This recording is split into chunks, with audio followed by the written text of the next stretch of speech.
Saudara-saudari terkasih, selamat berjumpa lagi dengan saya, Romo Sipri, dalam Renungan Singkat Minggu Biasa ke-25, 19 September 2021. Perikop Injil Markus bab 9 ayat 30 sampai 37 menyuguhkan kepada kita perbincangan para murid Yesus tentang yang terbesar di antara mereka, juga wejangan Yesus tentang apa yang terbaik yang harus dicita-citakan oleh setiap pengikutnya.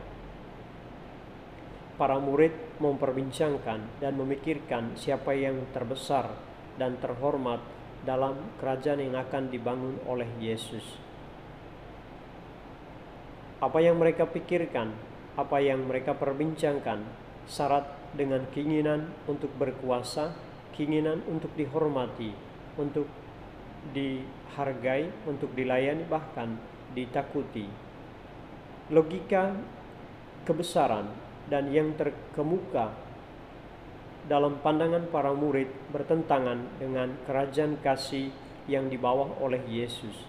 Bagi Yesus, yang terbesar dalam kerajaannya adalah Dia yang rela berkorban, yang rendah hati, dan yang mau selalu bersekutu dengan Tuhan dalam seluruh hidupnya. Saudara-saudari terkasih, sebagai orang Katolik atau pengikut Kristus, kita semua memiliki panduan dan teladan utama dalam melayani dalam kehidupan setiap hari, yakni semangat pelayanan Yesus Kristus sendiri. Karena itu setidaknya ada 3 hal mendasar yang dapat kita hayati sebagai orang beriman dalam kehidupan setiap hari. Hal yang pertama adalah sikap rela berkorban. Yesus sendiri wafat di kayu salib untuk menebus dosa-dosa kita, untuk menyelamatkan kita umatnya. Dirinya sendiri rela Ia kurbankan demi cintanya kepada kita.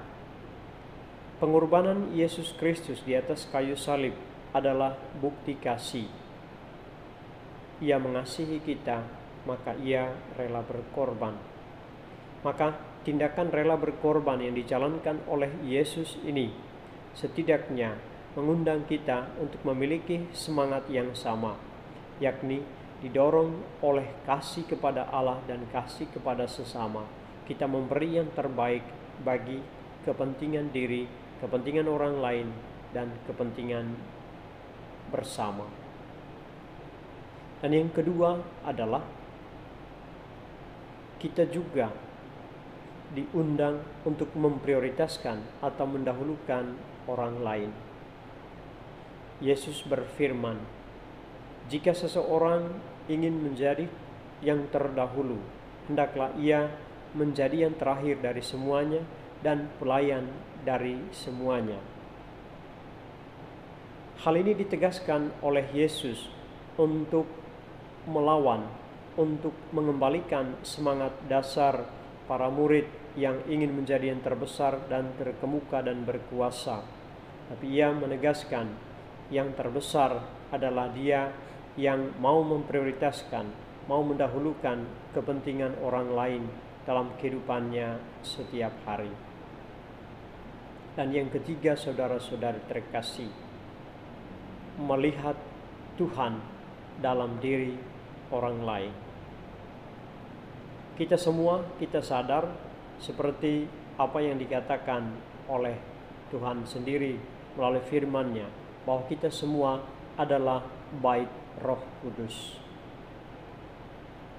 Melihat Tuhan dalam diri orang lain ditegaskan oleh Yesus dalam perikop Injil Markus pada hari ini.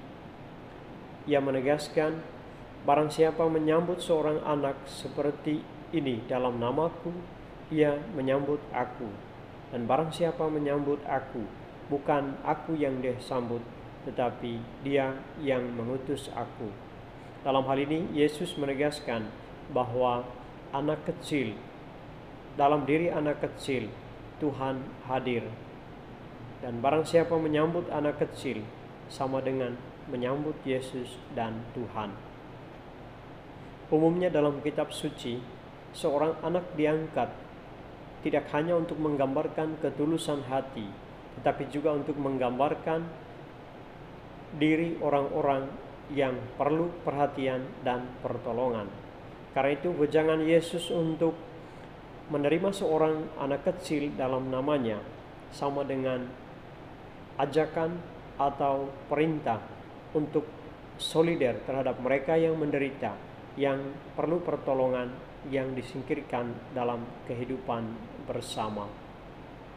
Karena itu ketika kita diminta oleh Tuhan untuk menerima seorang anak kecil dalam namanya, itu berarti Ia meminta kita untuk membangun hidup solider dengan mereka yang berkekurangan, dengan mereka yang menderita dan yang disingkirkan dalam kehidupan bersama. Saudara-saudari terkasih, inti firman Tuhan hari ini adalah bahwa yang terbesar dan terkemuka di dalam kerajaan kasih Yesus Kristus itu adalah Dia yang memiliki hati yang solider dan terbuka untuk rela berkorban demi kebaikan bersama. Untuk menjadi yang terbesar dan terkemuka di dalam kerajaan kasih Kristus perlu ditempuh melalui semangat kasih, sikap rela berkorban, dan kerendahan hati untuk berkontribusi bagi kebaikan bersama dalam kehidupan setiap hari. Tuhan memberkati.